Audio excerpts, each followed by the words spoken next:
Pada akhir tahun 2022, aku memulai tugasku sebagai pengkhotbah dan bertanggung jawab untuk menindaklanjuti pekerjaan di beberapa gereja. Suatu hari, aku menerima surat dari pemimpin tingkat atas yang mengatakan bahwa di salah satu gereja, keadaan dua orang pemimpin sedang tidak baik, dan hal itu sudah memengaruhi berbagai pekerjaan gereja. Beliau memintaku untuk segera ke sana, untuk memahami situasinya dan menyelesaikannya melalui persekutuan. Aku berpikir dalam hati, baru-baru ini, gereja ini mengalami serangkaian penangkapan oleh Partai Komunis. Banyak saudara-saudari menghadapi resiko keamanan dan tidak bisa melaksanakan tugas mereka dengan normal. Dapat dimengerti jika kedua pemimpin tersebut merasa sedikit negatif karena kesulitan ini. Jika aku bisa menemukan beberapa firman Tuhan dan bersekutu dengan mereka, mestinya aku dapat menyelesaikan masalah ini. Ketika aku bertemu kedua pemimpin tersebut, keadaan mereka benar-benar buruk. Mereka mengatakan bahwa kurangnya hasil dalam berbagai pekerjaan gereja disebabkan oleh kegagalan mereka untuk melakukan pekerjaan nyata. Dan mereka begitu negatif, hingga ingin mengundurkan diri. Aku segera bersekutu dengan mereka. Aku berkata, keadaan ini terjadi atas izin Tuhan. Kita tidak boleh terjebak dalam keadaan negatif. Hal yang paling penting sekarang adalah bagaimana kita bisa bekerja sama untuk memikul tanggung jawab kita dan tidak menunda pekerjaan gereja. Namun, bagaimanapun aku bersekutu, kedua saudari itu tetap terjebak dalam keadaan negatif mereka. Mengatakan bahwa kualitas mereka rendah, mereka tidak mengejar kebenaran, dan mereka tidak bisa melakukan pekerjaan kepemimpinan. Menghadapi situasi seperti itu, aku berpikir, mengapa aku begitu tidak beruntung? Aku baru saja mulai menjadi pengkhotbah, dan aku ditugaskan di gereja ini, di mana para pemimpinnya terlalu negatif untuk memikul tanggung jawab. Bukankah ini berarti semua pekerjaan akan jatuh ke pundakku? Saat itu, aku bersekutu secara simultan dengan para pemimpin gereja untuk mencari jalan keluar atas keadaan mereka dan juga menghadiri berbagai pertemuan untuk melaksanakan beberapa pekerjaan. Aku sibuk hingga kelelahan setiap hari. Belakangan, salah satu pemimpin akhirnya mengundurkan diri. Pemimpin lainnya dikhianati oleh seorang Yudas, dan sementara harus bersembunyi untuk menghindari penangkapan, sehingga dia tidak bisa keluar untuk melaksanakan tugasnya. Mendengar kabar ini, mau tak mau, aku mendesah dalam-dalam. Aku berpikir, ada begitu banyak masalah di gereja ini. Kedua pemimpin tersebut bahkan tidak bisa melaksanakan tugas mereka. Aku sendiri yang harus melakukan semua pekerjaan. Berapa lama aku akan sibuk dengan semua ini? Selama hari-hari itu, aku seperti gasing yang terus berputar, tidak bisa berhenti bergerak. Kadang-kadang, aku bertemu dengan saudara-saudari di siang hari untuk memahami pekerjaan. Dan ketika aku pulang di malam hari, ada setumpuk surat yang harus dibalas. Setiap hari, aku terus sibuk hingga larut malam, dan tetap tidak bisa menyelesaikan semua tugas. Menghadapi serangkaian masalah dan kesulitan ini, aku merasa lelah. terkuras secara fisik dan mental. Rasanya seperti ada batu yang menyumbat dadaku, membuatku sulit bernapas. Aku berpikir, sejak ditugaskan di gereja ini, aku menghadapi serangkaian kejadian yang tidak menguntungkan. Masalah yang baru muncul sebelum yang lama terselesaikan. Sekarang, bahkan tidak ada pemimpin gereja.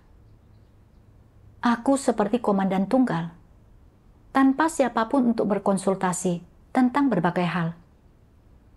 Harus menangani semua pekerjaan sendiri. Sementara itu, pengkhotbah lain bertanggung jawab atas gereja-gereja dengan 3 pemimpin. Meskipun ada banyak tugas, setiap orang melakukan sebagian. Jadi, dia tidak selelah aku. Mengapa dia begitu beruntung? Dan mengapa aku ditugaskan di gereja seperti ini? Aku sangat tidak beruntung. Makin aku memikirkannya, makin aku merasa tertekan. Selalu merasa bahwa aku tidak beruntung ditugaskan ke gereja itu. Meskipun aku tampaknya melaksanakan tugasku secara normal setiap hari, aku merasa patah semangat dan bahkan ingin melarikan diri dari lingkungan ini. Saat hidup dalam keadaan putus asa dan penentangan yang salah ini, suatu hari aku menonton sebuah video kesaksian dengan sebuah kutipan dari firman Tuhan yang sangat menyentuh hatiku. Tuhan yang Maha Kuasa berfirman, "Apa masalahnya dengan orang yang selalu menganggap diri mereka tidak beruntung?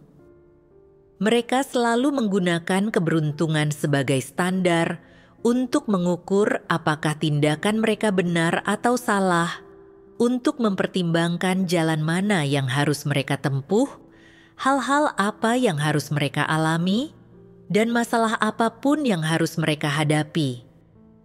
Apakah itu benar atau salah? Mereka menggambarkan hal-hal buruk sebagai ketidakberuntungan dan hal-hal baik sebagai keberuntungan atau keuntungan. Apakah sudut pandang ini benar atau salah? Mengukur segala sesuatu dari sudut pandang seperti ini adalah salah. Ini adalah cara dan standar yang tidak benar dan ekstrim untuk mengukur segala sesuatu. Cara seperti ini seringkali membuat orang tenggelam dalam depresi dan seringkali membuat mereka merasa gelisah dan merasa semua hal tidak berjalan sesuai keinginan mereka dan merasa mereka tak pernah mendapatkan apa yang mereka inginkan, yang pada akhirnya membuat mereka selalu merasa cemas, mudah tersinggung, dan gelisah. Jika emosi-emosi negatif ini tidak dibereskan, orang-orang ini akan selalu tenggelam dalam perasaan depresi dan merasa Tuhan tidak berkenan akan mereka. Mereka menganggap Tuhan memperlakukan orang lain dengan kasih karunia, tetapi tidak kepada mereka, dan Tuhan memedulikan orang lain, tetapi tidak memedulikan mereka. Mengapa aku selalu merasa gelisah dan cemas? Mengapa hal-hal buruk selalu menimpaku? Mengapa hal-hal baik tak pernah terjadi pada diriku? Aku hanya minta 1 kali saja mengalami hal yang baik. Jika engkau memandang segala sesuatu dengan cara berpikir dan sudut pandang yang keliru seperti ini, engkau akan terjerumus ke dalam perangkap beruntung dan tidak beruntung. Jika engkau terus-menerus terjerumus ke dalam perangkap ini, engkau akan selalu merasa depresi. Di tengah perasaan depresi ini, engkau akan sangat sensitif terhadap apakah hal-hal yang menimpamu adalah keberuntungan atau ketidakberuntungan. Ketika hal ini terjadi, ini membuktikan bahwa sudut pandang dan gagasan tentang beruntung dan tidak beruntung ini telah mengendalikan dirimu. Ketika engkau dikendalikan oleh sudut pandang seperti ini, pandangan dan sikapmu terhadap orang, peristiwa dan hal-hal tidak lagi berada dalam lingkup hati nurani dan nalar manusia normal, melainkan telah jatuh ke dalam keadaan ekstrim. Ketika engkau telah jatuh ke dalam keadaan ekstrim seperti ini, engkau tidak akan terbebas dari perasaan depresimu. Engkau akan terus merasa depresi berulang kali, dan meskipun engkau biasanya tidak merasa depresi, begitu sesuatu tidak berjalan lancar, begitu engkau merasa ketidakberuntungan telah terjadi, engkau akan langsung tenggelam dalam depresi. Perasaan depresi akan memengaruhi penilaian normalmu dan pengambilan keputusanmu, dan bahkan memengaruhi kebahagiaan, kemarahan, kesedihan, dan sukacitamu. Ketika perasaan depresi memengaruhi kebahagiaan, kemarahan, kesedihan, dan sukacitamu, itu akan mengganggu dan menghancurkan pelaksanaan tugasmu, serta kemauan dan keinginanmu untuk mengikut Tuhan. Setelah hal-hal positif ini hancur, sedikit kebenaran yang telah kau pahami akan hilang begitu saja dan menjadi sama sekali tidak berguna bagimu. Firman Tuhan menyingkapkan keadaanku dengan tepat. Dalam pandanganku, melaksanakan tugasku dengan lancar tanpa kesulitan apapun, dan semuanya berjalan dengan baik adalah keberuntungan. Ketika aku menghadapi beberapa kesulitan atau masalah dalam tugasku, aku merasa diriku tidak beruntung dan malang. Dan aku langsung terperosok ke dalam suasana hati yang putus asa. Misalnya, ketika aku datang ke gereja ini dan melihat bahwa kedua pemimpin begitu negatif hingga ingin mengundurkan diri, dan bahwa ada serangkaian kesulitan dan masalah dalam pekerjaan gereja, aku tidak menerima bahwa itu berasal dari Tuhan dan mencari maksudnya, atau memikirkan bagaimana mengerahkan seluruh energiku untuk mengemban pekerjaan ini.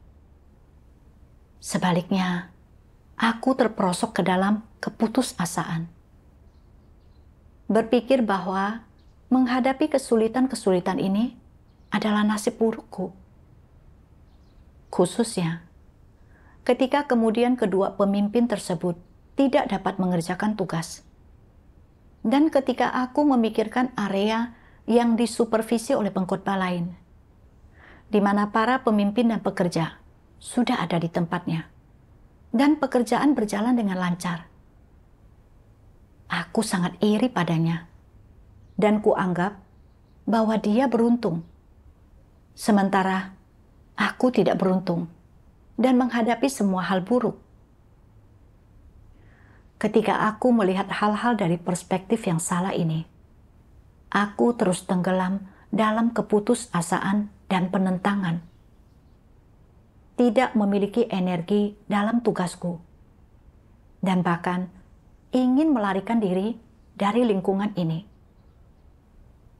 Namun, pada kenyataannya, semua lingkungan yang kuhadapi telah diatur oleh Tuhan. Maksud Tuhan adalah agar aku mencari kebenaran, mengandalkan Tuhan, dan mengalami lingkungan ini dengan cara yang nyata.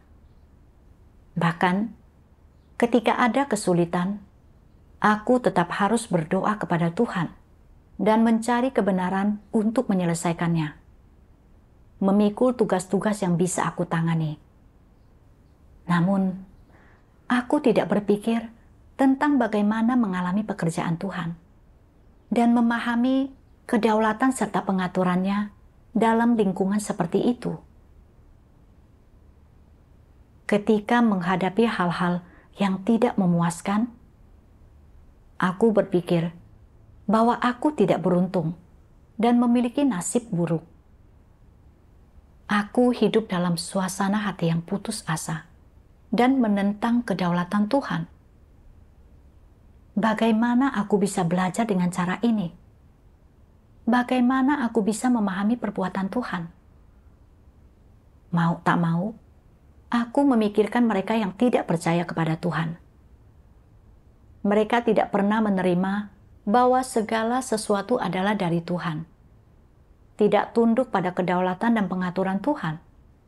Dan mereka menyalahkan semua orang, kecuali diri mereka sendiri, ketika segala sesuatunya tidak berjalan sesuai dengan keinginan mereka. Mereka menjalani hidup mereka tanpa pernah mengenal Tuhan. Sedangkan aku, meskipun aku percaya kepada Tuhan, dan mengatakan bahwa Tuhan memegang kedaulatan atas segalanya, aku masih menilai segala sesuatu menurut sudut pandang orang yang tidak percaya. Bukankah ini perilaku pengikut yang bukan orang percaya? Aku membaca lebih banyak firman Tuhan yang mengatakan, Tuhan yang Maha Kuasa berfirman, orang-orang yang selalu memikirkan apakah mereka beruntung atau tidak beruntung.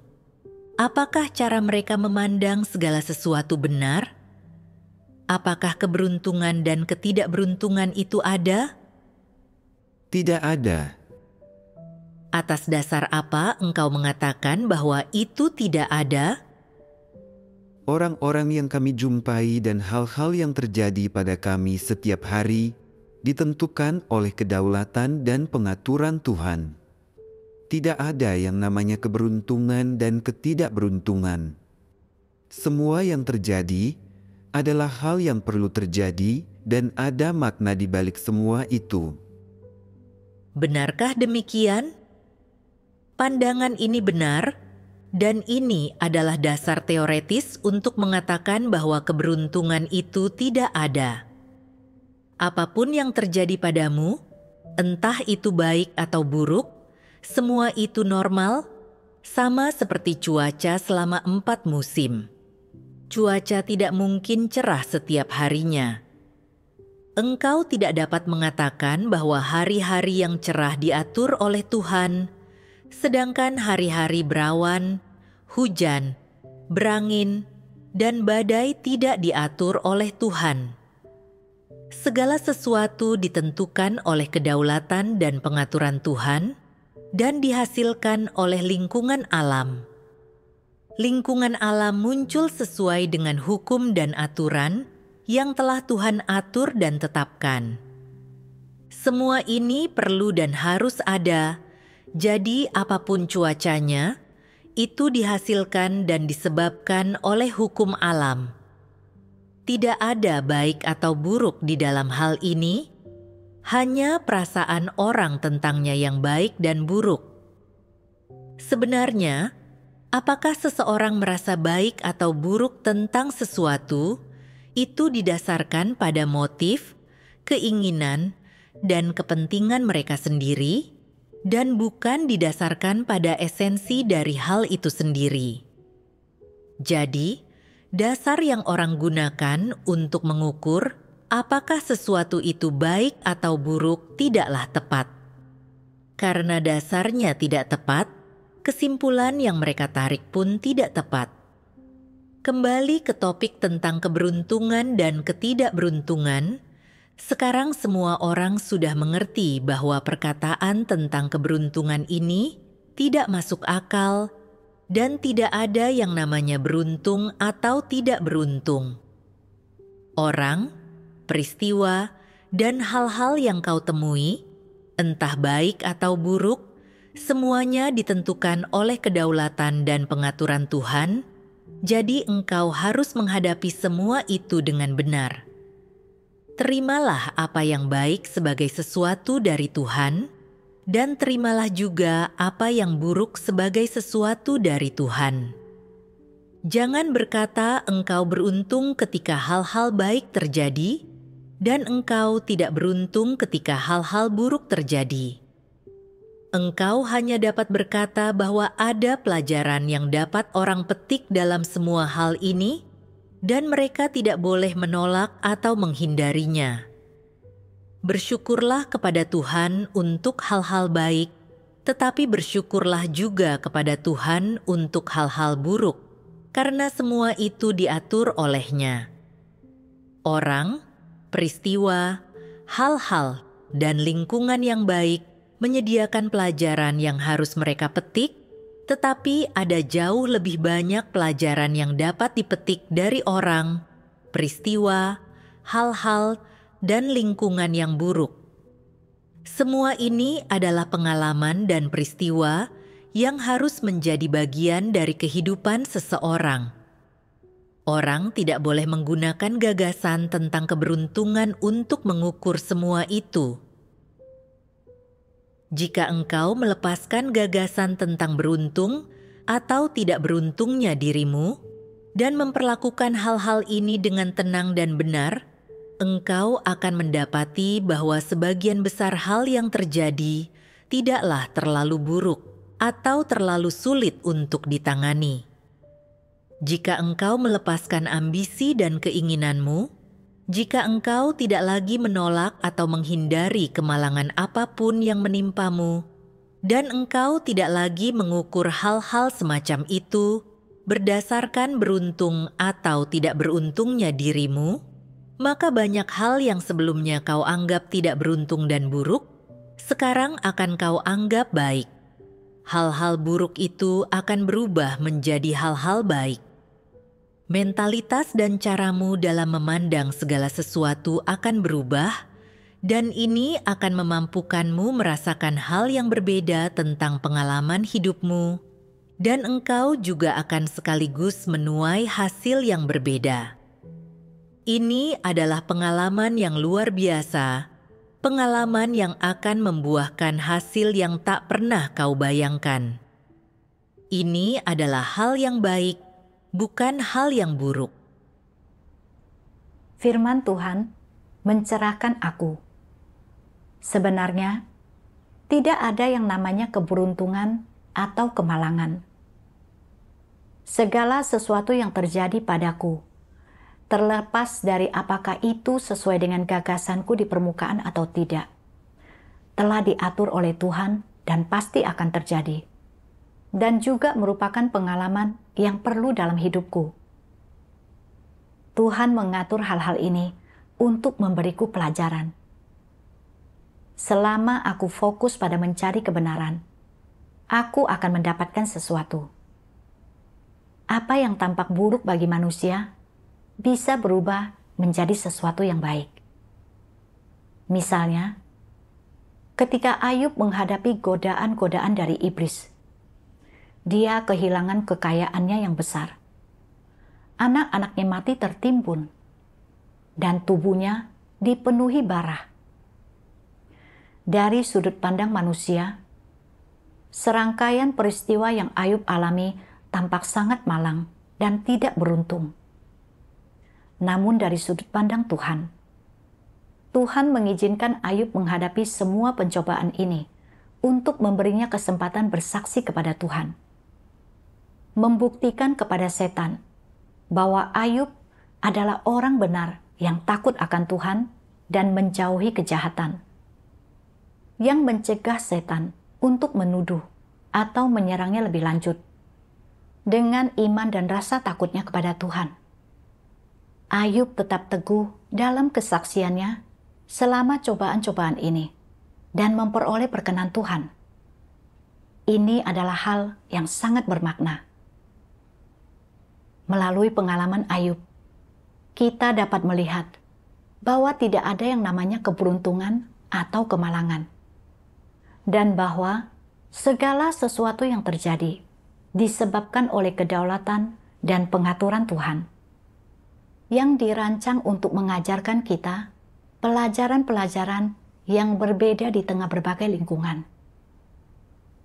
Namun, aku tidak menyadari kedaulatan Tuhan dan selalu menilai segala sesuatu yang terjadi padaku berdasarkan keberuntungan. Ini karena aku terlalu memikirkan dagingku, selalu ingin melaksanakan tugas-tugasku dengan lancar tanpa membuat dagingku menderita. selama hal itu bermanfaat bagi dagingku dan aku tidak perlu menderita. Aku merasa bahwa aku beruntung. Sebaliknya, jika aku menghadapi beberapa kesulitan dan masalah dan harus menderita serta membayar harga, aku merasa tidak beruntung dan sering mengeluh dalam hatiku. Pandanganku dalam menilai segala sesuatu terlalu konyol. Serangkaian kesulitan dan masalah yang sekarang aku hadapi tampak tidak menguntungkan di permukaan.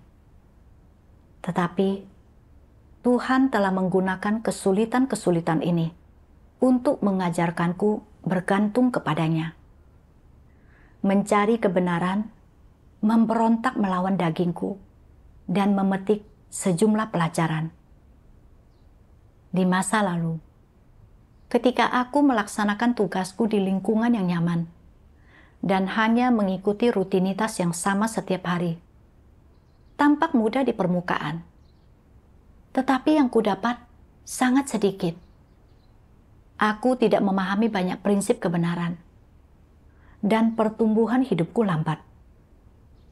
Sedangkan lingkungan yang sekarang bermanfaat bagi kehidupanku. Dengan memahami maksud Tuhan, aku merasa jauh lebih lega. Tidak lagi terperangkap dalam keputusasaan dan penentangan. Aku bersedia tunduk kepada lingkungan yang Tuhan telah atur untukku dan mengalami pekerjaan Tuhan dengan cara yang nyata.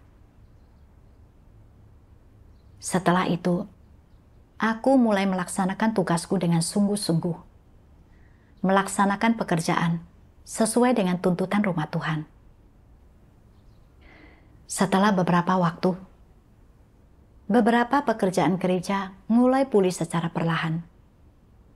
Aku menjadi lebih akrab dengan para personal dan berbagai aspek pekerjaan. Dan aku memahami prinsip-prinsip pekerjaan lebih baik daripada sebelumnya, sehingga aku mendapatkan rasa percaya diri. Barulah saat itu, aku mengalami secara langsung perhatian Tuhan dalam mengatur lingkungan-lingkungan ini. Aku melihat bahwa dengan tidak menilai orang-orang, peristiwa, dan hal-hal di sekitarku dari sudut pandang keberuntungan atau kemalangan, dan menerima bahwa segalanya berasal dari Tuhan, serta mencari kebenaran, aku tidak merasa lelah dalam tugasku. Sebaliknya, aku merasa puas dan damai. Seusai sebuah pertemuan, pemimpin mengatur agar aku menangani sesuatu di sebuah gereja.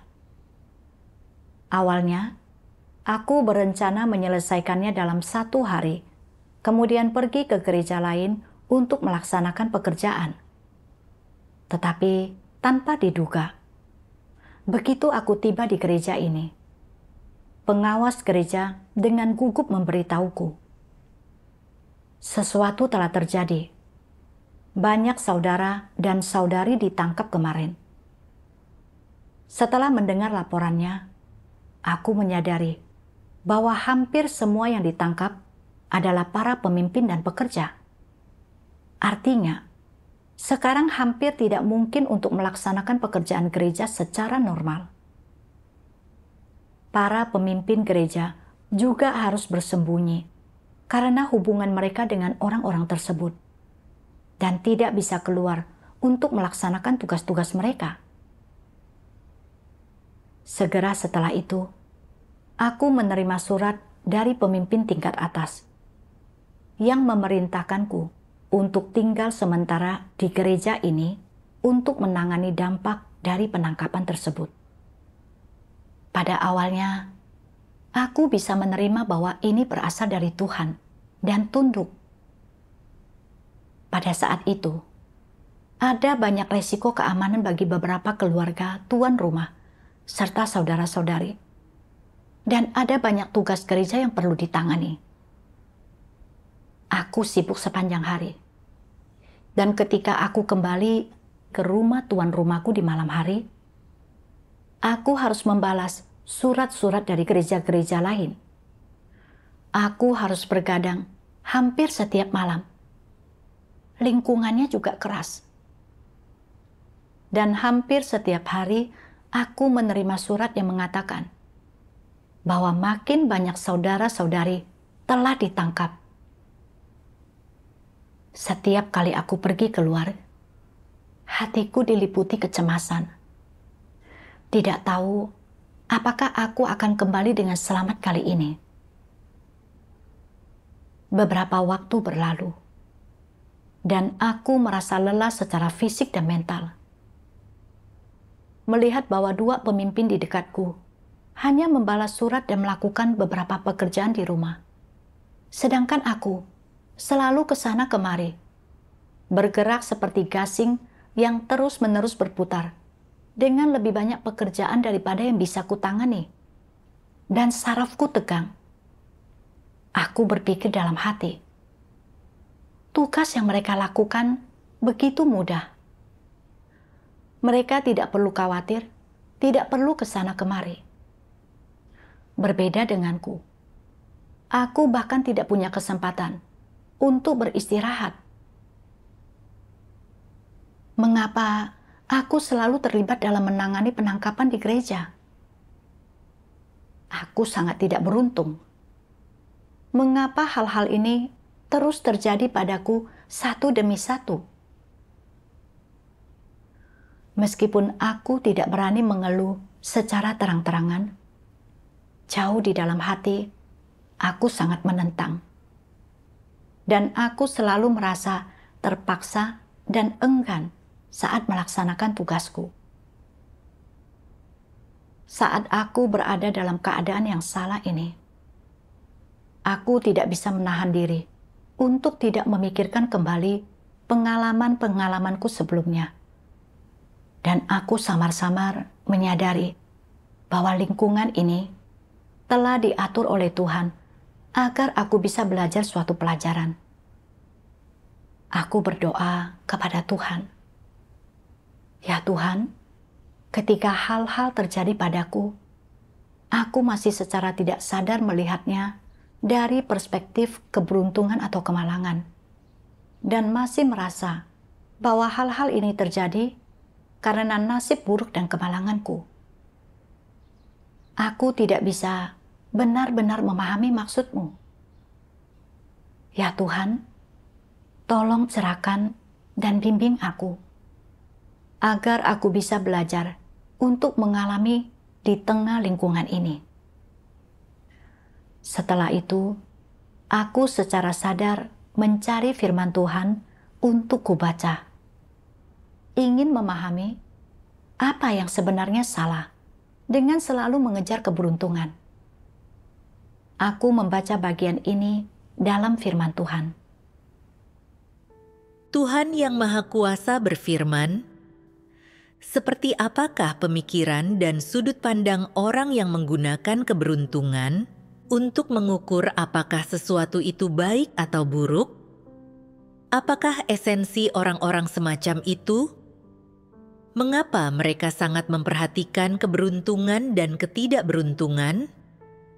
Apakah orang yang sangat berfokus pada keberuntungan berharap mereka beruntung atau berharap mereka tidak beruntung?" Mereka berharap mereka beruntung. Benar. Sebenarnya, mereka berusaha agar mereka beruntung dan agar hal-hal baik terjadi pada diri mereka, dan mereka hanya ingin mendapatkan manfaat dan mengambil keuntungan dari keberuntungan dan hal-hal baik tersebut. Mereka tidak peduli seberapa banyak orang lain menderita atau seberapa banyak kesukaran dan kesulitan yang harus orang lain alami. Mereka tidak ingin apapun yang mereka anggap sebagai ketidakberuntungan menimpa mereka.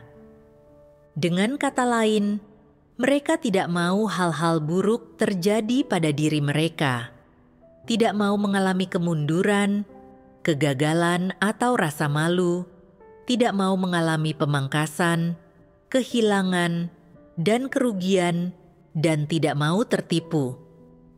Jika salah satu hal tersebut terjadi, mereka menganggapnya sebagai ketidakberuntungan. Siapapun yang mengaturnya, jika terjadi hal yang buruk, itu berarti ketidakberuntungan. Mereka berharap semua hal yang baik, mulai dari dipromosikan, terlihat paling menonjol, dan mendapatkan manfaat, sekalipun mengorbankan orang lain, mendapatkan keuntungan dari sesuatu, menghasilkan banyak uang, atau menjadi pejabat tinggi, terjadi pada diri mereka, dan mereka menganggap itulah keberuntungan. Mereka selalu mengukur orang, peristiwa, dan hal-hal yang mereka temui berdasarkan keberuntungan. Mereka berusaha menjadi orang yang beruntung, bukan orang yang tidak beruntung. Begitu terjadi kesalahan sekecil apapun, mereka menjadi marah, kesal, dan tidak puas. Bahasa kasarnya, jenis orang seperti ini egois. Mereka berusaha memperoleh keuntungan bagi diri mereka sendiri, sekalipun mengorbankan orang lain, menjadi unggul dari yang lain, dan terlihat paling menonjol. Mereka akan merasa puas jika semua hal baik terjadi hanya pada diri mereka. Inilah natur dan esensi mereka, seperti inilah diri mereka yang sebenarnya.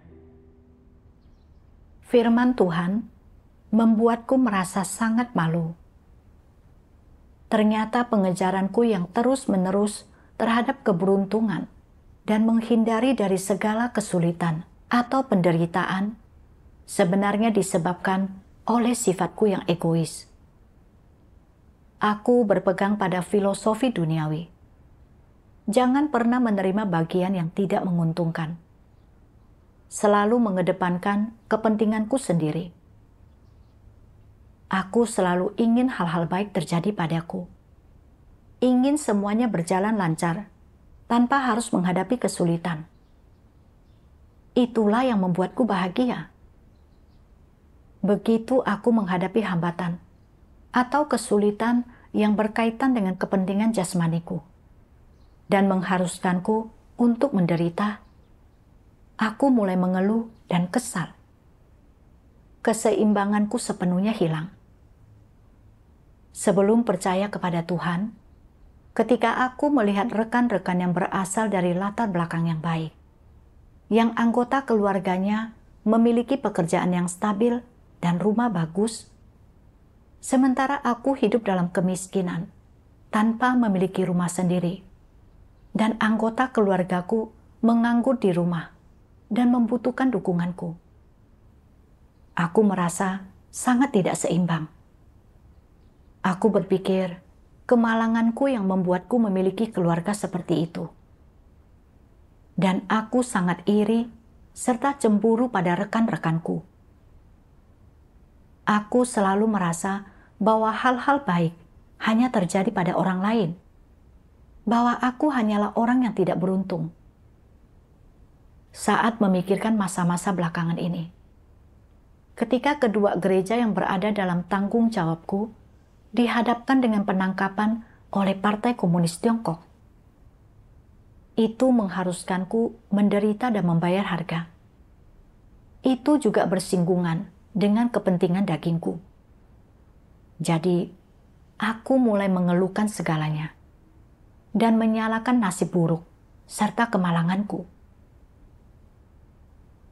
Bukan hanya aku tidak berpikir untuk secara proaktif melaksanakan tugasku dengan baik, tetapi aku juga menjadi putus asa dan menentang, mengeluh bahwa Tuhan terus-menerus menempatkanku dalam lingkungan-lingkungan seperti itu.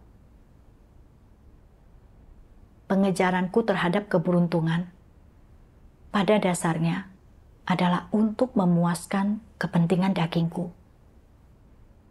Aku berharap semua hal baik datang kepadaku dan selalu ingin mendapatkan keuntungan dari orang lain. Adapun tugas-tugas yang membutuhkan pengorbanan dan penderitaan, aku berpikir bahwa itu seharusnya dilakukan oleh orang lain. Selama aku bisa merasa nyaman dan dagingku bisa mendapatkan manfaat, aku akan puas. Aku benar-benar begitu egois. Di permukaan, tampaknya aku melaksanakan tugasku di rumah Tuhan. Tetapi hatiku mempertimbangkan kepentingan jasmaniku daripada pekerjaan gereja dan maksud Tuhan yang mendesak. Ini menjijikkan dan memuakkan bagi Tuhan. Dan pada akhirnya, aku yang melaksanakan tugas dengan cara ini tidak akan mendapat perkenannya. Kemudian, aku membaca lebih banyak firman Tuhan yang mengatakan, Tuhan Yang Maha Kuasa berfirman, "Mudahkah untuk keluar dari perasaan depresi ini? Sebenarnya mudah. Lepaskan saja cara pandangmu yang salah, jangan berharap semuanya berjalan baik, atau tepat seperti yang kau inginkan, atau berharap semuanya berjalan lancar. Jangan takut, menentang, atau menolak hal-hal yang tidak berjalan lancar. Sebaliknya, lepaskan penentanganmu, tenangkan dirimu, dan datanglah ke hadapan Tuhan dengan sikap yang tunduk dan terimalah semua yang Tuhan atur. Jangan mengejar apa yang disebut keberuntungan dan jangan menolak apa yang disebut ketidakberuntungan.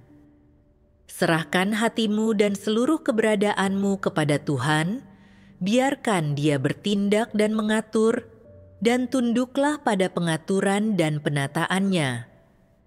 Tuhan akan memberimu apa yang kau butuhkan sesuai dengan jumlah yang kau perlukan.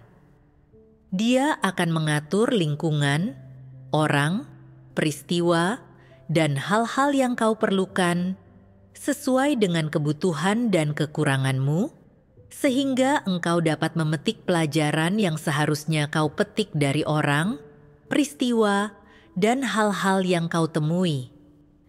Tentu saja, prasyarat semua ini adalah engkau harus memiliki mentalitas ketundukan pada pengaturan dan penataan Tuhan. Jadi, jangan mengejar kesempurnaan. Jangan menolak atau takut akan terjadinya hal-hal yang tidak diinginkan, memalukan, atau hal-hal yang tidak menguntungkan. Dan di dalam hatimu, jangan gunakan perasaan depresimu untuk menentang terjadinya hal-hal yang buruk. Dari firman Tuhan, aku memahami maksudnya. Semua lingkungan yang telah diatur Tuhan untukku, seluruhnya baik dan dimaksudkan untuk mengajariku. Aku tidak boleh lagi mengejar apa yang disebut keberuntungan ini, dan selalu ingin melaksanakan tugasku di lingkungan yang nyaman. Terus bersikap begitu hanya akan menghasilkan pelayanan yang sia-sia. Sebaliknya, aku harus belajar tunduk pada lingkungan yang telah Tuhan atur. Dan baik itu menguntungkan atau tidak, aku harus mencari kebenaran dari situ. Berfokus merenungkan watak rusak yang kusingkapkan dan memberontak terhadap daging, serta bertindak sesuai dengan tuntutan Tuhan. Inilah yang selaras dengan maksud Tuhan. Sekarang, saudara-saudari ditangkap. Ada risiko keamanan bagi dua pemimpin gereja. Dan beberapa pekerjaan tidak bisa dilakukan. Sebagai seorang pemimpin, aku harus memenuhi tanggung jawabku pada saat kritis ini. Meskipun menangani pekerjaan gereja akan sulit dan akan ada sejumlah penderitaan daging, selama itu bermanfaat bagi pekerjaan gereja, aku harus melakukan yang terbaik untuk bekerja sama. Saat memahami hal ini, aku tidak lagi hidup dalam kenegatifan. Dan aku memahami dari dalam hatiku bahwa ini adalah tugasku, bahwa ini adalah tanggung jawab yang harus aku penuhi. Setelah itu, saat melaksanakan tugasku, aku secara aktif bersekutu untuk menyelesaikan masalah atau penyimpangan dalam pekerjaan gereja. Jika aku menghadapi masalah yang tidak kumengerti, aku berdiskusi dengan kedua pemimpin agar mereka bisa segera memahaminya. Dan kemudian, kami mencari prinsip-prinsip untuk menyelesaikannya. Dengan penerapan seperti ini, meskipun aku sibuk setiap hari, selama aku mengatur semuanya dengan masuk akal, aku bisa menanganinya dan tidak merasa bahwa itu tak tertahankan atau sulit. Suatu hari, pemimpin tingkat atas mengirim surat yang meminta kami segera mengatur bahan-bahan untuk pembersihan dan pengusiran, menekankan bahwa hal itu sangat mendesak dan harus dikumpulkan serta diatur oleh orang-orang yang tidak memiliki risiko keamanan.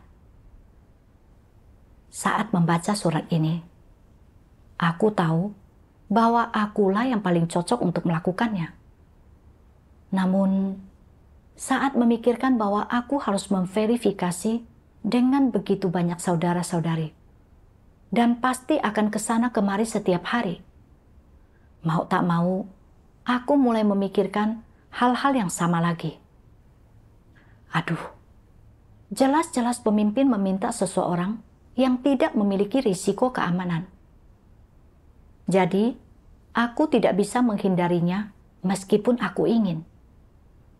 Harus bolak-balik seperti ini dengan terburu-buru. Siapa yang tahu berapa lama waktu yang akan dihabiskan untuk mengumpulkan dan memverifikasi bahan-bahan ini? Aku merasa tidak beruntung. Ketika memikirkan hal ini, aku teringat pada firman Tuhan yang mengatakan, "Jangan selalu melakukan segala sesuatu demi kepentinganmu sendiri, dan jangan selalu mempertimbangkan kepentinganmu sendiri. Jangan mempertimbangkan kepentingan manusia, dan jangan memikirkan harga diri, reputasi, dan statusmu sendiri.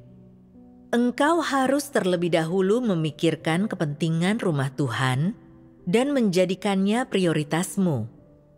Engkau harus memikirkan maksud-maksud Tuhan dan memulainya dengan merenungkan apakah ada ketidakmurnian dalam pelaksanaan tugasmu, apakah engkau selama ini loyal, memenuhi tanggung jawabmu, dan mengerahkan segenap kemampuanmu atau tidak, dan apakah engkau selama ini memikirkan tugasmu dan pekerjaan gereja dengan segenap hatimu atau tidak.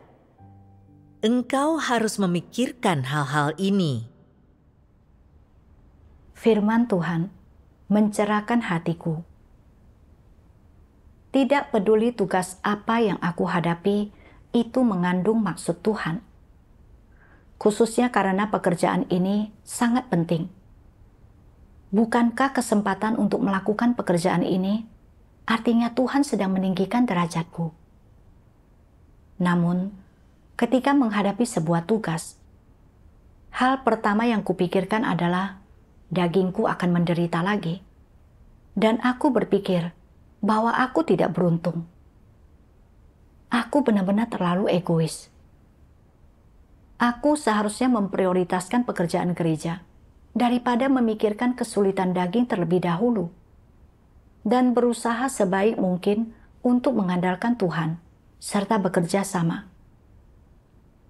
Dengan menyadari hal itu, aku tidak lagi begitu menentang tugas ini. Dan aku berdiskusi dengan para pemimpin gereja tentang cara menemukan orang-orang untuk memverifikasi bahan-bahan itu. Selama proses verifikasi, aku menghadapi beberapa kesulitan.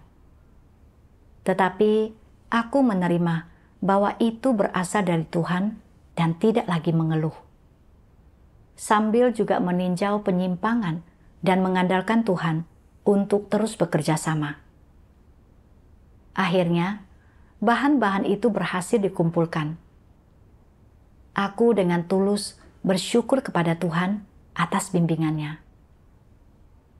Melalui pengalaman ini, aku mendapatkan pemahaman tentang pandangan keliru dalam mengejar keberuntungan, dan melihat bahwa di balik pengejaran ini tersembunyi watak rusak yang egois dan hina. Sebenarnya, semua lingkungan yang Tuhan atur untukku, apakah aku melihatnya sebagai hal yang baik atau buruk, telah diatur berdasarkan tingkat pertumbuhanku dan kebutuhanku. Lingkungan-lingkungan itu dimaksudkan untuk membantuku mencari kebenaran, mengenali watak rusakku, dan memetik pelajaran dari lingkungan-lingkungan itu. Ada hikmat dan maksud Tuhan yang saksama di dalamnya. Di masa depan, aku tidak ingin terus menilai semua orang, peristiwa, dan hal-hal yang aku temui dengan pandangan yang didasarkan pada keberuntungan. Aku ingin belajar tunduk pada lingkungan yang Tuhan atur dan mengalami pekerjaan Tuhan.